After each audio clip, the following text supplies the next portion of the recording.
It was supposed to be a normal school morning. 23 girls were sitting in their classroom. And then, the sky exploded. The morning began like every other morning in Minab. The sun had barely climbed above the dusty hills when I pushed open the rusted blue gate of Shajareh Tayyebeh Elementary School. The smell of chalk dust and jasmine drifted through the warm air, and the courtyard slowly filled with the sound of children. Girls in navy uniforms ran past me, their backpacks bouncing against their shoulders. "Good morning, Miss Laleh," one of them shouted. "Good morning, Zahra," I replied, smiling. I had been teaching at this school for 5 years. In a small town like Minab, the school wasn't just a building, it was a place where parents trusted us with their daughters' futures. Inside my classroom, 23 girls settled into their wooden desks.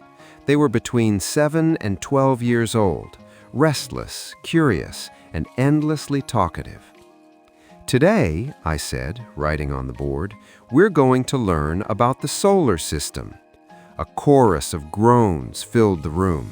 "Miss, do we have to?" little Miriam asked. "Yes," I laughed, "because one day one of you might become an astronaut." They giggled at the idea. Outside, the wind rattled the windows. Somewhere in the distance, a motorcycle roared down the road. For a moment, everything felt ordinary. None of us knew that within minutes, the sky itself would tear open. At 9:12 a.m., the first sound came. It was faint at first, a distant rumble like thunder rolling across the desert. The girls paused. "Miss?" Zahra whispered. "What is that?" I walked toward the window, squinting into the pale blue sky.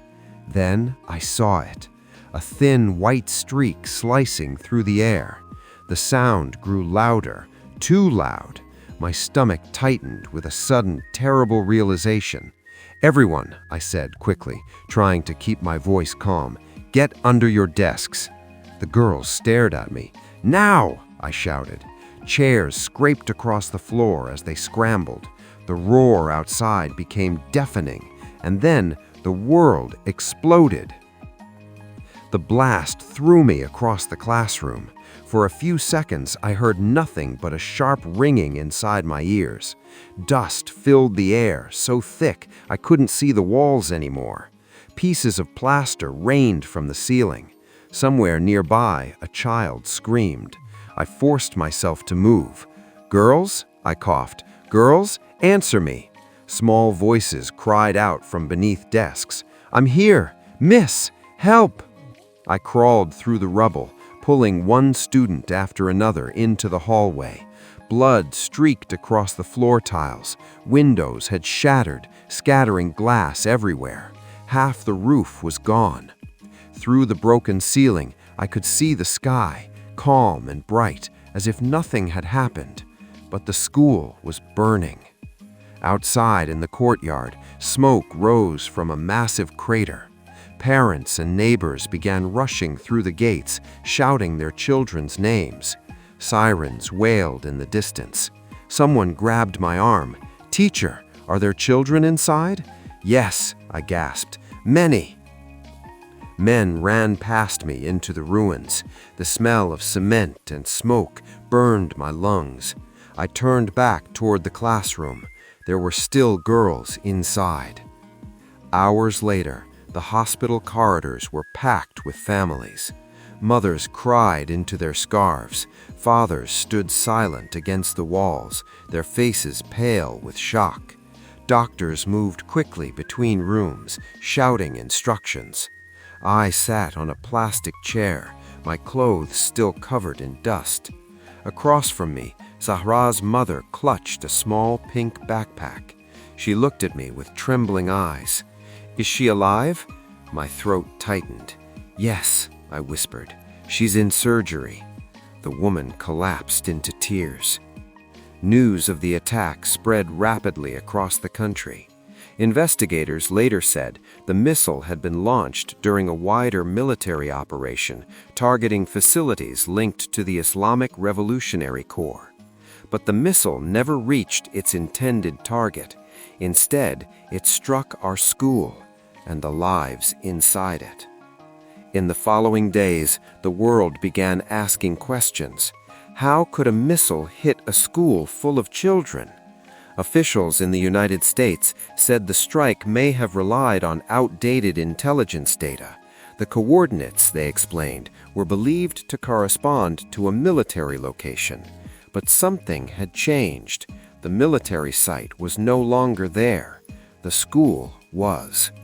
For us in Minab, those explanations felt distant and hollow because the cost of that mistake had names. Mariam, Fateme, Nasreen. 23 desks in my classroom, and several of them now empty forever. 3 days later, the town held a funeral procession. Thousands of people walked silently through the streets of Minab. Small coffins draped in white cloth were carried through the crowd. I walked behind them with the other teachers. Every step felt heavier than the last. Parents held framed photographs of their daughters, smiling faces frozen in time. A girl who loved drawing horses, another who dreamed of becoming a doctor, one who never missed a single homework assignment. They were children, just children, and now they were gone. Weeks passed. The ruins of Shajareh Tayyebeh Elementary School were cleared away. Workers began rebuilding the classrooms. Parents insisted the school must open again. "We cannot let fear steal their future," one father said. When the new building finally opened, the courtyard looked different. The walls were freshly painted. The desks were new, but the silence felt heavier. On the first day back, the surviving students sat quietly in their seats. I stood in front of the chalkboard, holding a piece of chalk that trembled slightly in my hand. For a moment, I didn't know what to say. Then Zahra raised her hand. "Miss?" "Yes. Are we still learning about space today?" I looked around the room. Some chairs were empty, but the girls who remained were watching me with the same curiosity they always had. I swallowed the lump in my throat. "Yes," I said softly, "we are." I turned toward the board and began writing again. Outside, the morning sun shone over the hills of Minab, and somewhere above us, the sky stretched wide and quiet, this time unbroken.